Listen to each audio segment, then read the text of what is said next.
Kasama na po natin, Kanato Reyes. Magandang umaga.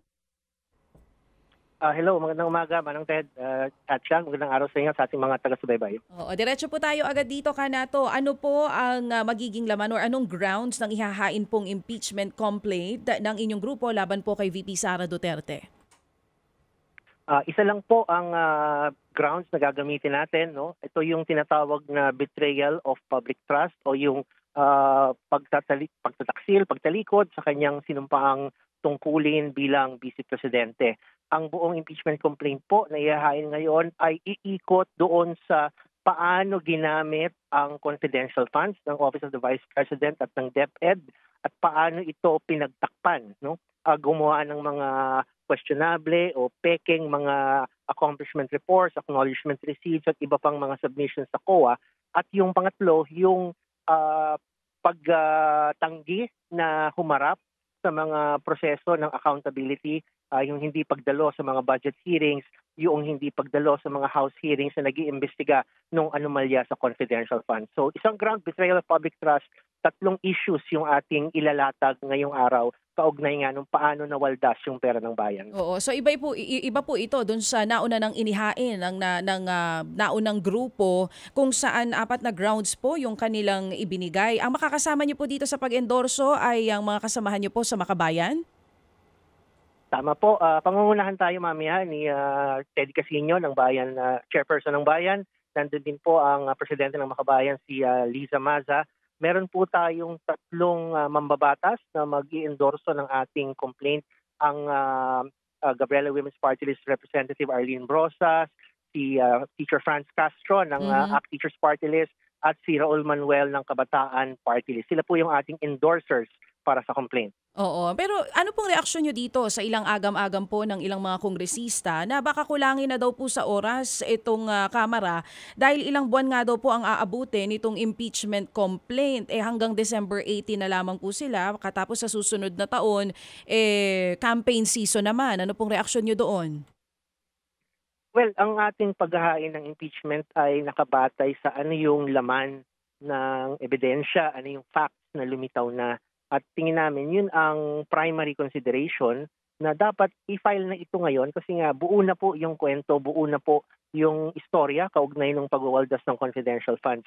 May oras pa naman at kung may kapasyahan ang Kamara at bumoto ng naaayon sa konsensya ang mga mambabatas, hindi mahirap na makuha yung 1/3 na boto ng kabuuang kapulungan para madala ito sa Senado. At ang Senado naman may oras pa para magsagawa ng impeachment trial. Kung ito ay talagang siseryosohin at haharapin, pwede pa naman po at I think hindi na dapat ito patagalin kasi baka kung ano pang kababalaghan ang mangyari o mga problemang lumitaw kung hahayaan nating mag-drag pa yung issue na ito into the next year. Oo, so halos same stand po kayo with Senator Leila De Lima na hindi dapat mangyari yung halalan muna bago itong impeachment kasi baka magkaroon ng pagbabago sa magiging galaw po ng desisyon nitong mga nasa Kamara at sa Senado.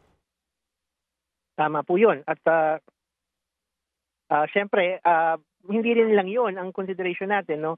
Maraming actions din, I think yung Vice President na maaring ikabahala no ng ating mga kababayan kung hindi po ito agad na malulutas, no. So wag na pong pahabain, wag na pong patagalin.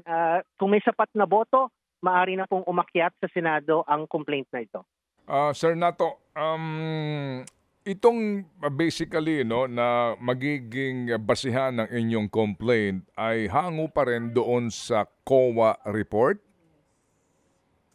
Yun po ang simula, yung COA report. Pero syempre, malaking bagay na po yung mga hearings na naganap sa Committee on Good Government. So, binilikan namin yung mga transcripts, binilikan namin yung mga videos, at syempre, doon ho tayo humalaw ng datos, ng ebidensya, ng impormasyon kaugnay ng isasampa natin ngayong araw. Okay, sige po. Kasi nga ang depensa kaagad rito ng kabilang kampo ay hindi pa final yung COA report. As we all know, hindi ba? So para lang natin mailiwanag nga kung ano magiging tugon nyo rito kapag ang sinabi na dito, hindi pa naman final yung COA report na inyong pinagbabasihan. Ano ang inyong sagot doon, Nato?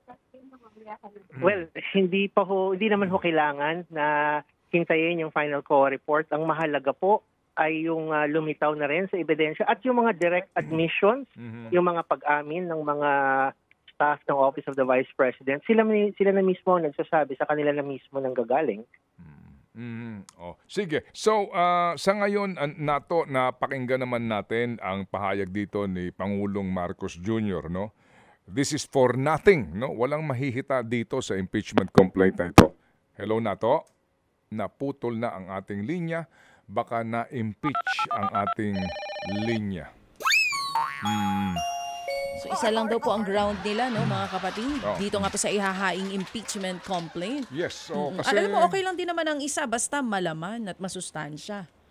kasi hindi naman ito pahadamihan eh. Tama. Hindi naman ito pahabaan eh. Correct. Kasi nga, alam nyo, dito po sa reklamo ng grupo po ng Akbayan, ultimo po yung mga nangyari nung 2007 pa na mga mayor pa si VP Sara. Alam niyo ho yun, I mean, you don't have to be a lawyer to basically understand, di ba? Na hindi ho naman tatayo yan. Yung nga din po ang puna dito sa unang impeachment complaint na ito. Balikan natin si Kanato. Kanato? Yes po. Sorry po, elevator ng House.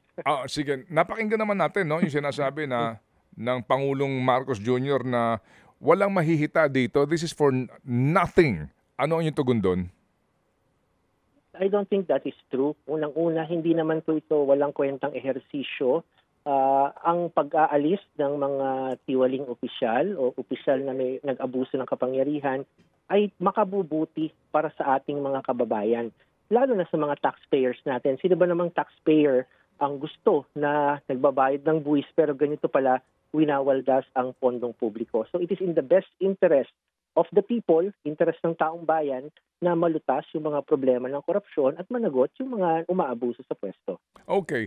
Atin naman din napansin, di ba, nung unang bago itong statement ng Presidente at nung una pa sa mga pagdinig, hindi nakasama yung Quadcom, dito lang sa Good Government Committee na ito, yung, kumbaga, yung yung energy, yung effort ng mga kongresista dito sa pagbusisi sa confidential fund na ito. And then, may mga nagsasabi na mga miyembro ng komite na ito yung mga grounds na for impeachment, no? So, nung una, bago itong statement ni Pangulong Marcos Jr., meron na mga agam-agam na mukhang itutuloy nga sa impeachment ito nitong bago pa kayo, tsaka yung Akbayan ng ilang mga naandyan sa Kamara na hindi nahihingi ng complaint kung hindi malamang idaan ito sa resolusyon gaya ng nangyari sa panahon ni Erap Estrada at maging ni Corona. Pero ngayon parang lumalamya ang dating nung iba. Kayo diyan sa grupo ng Makabayan, sa grupo ninyo, ano ang basa nyo dito?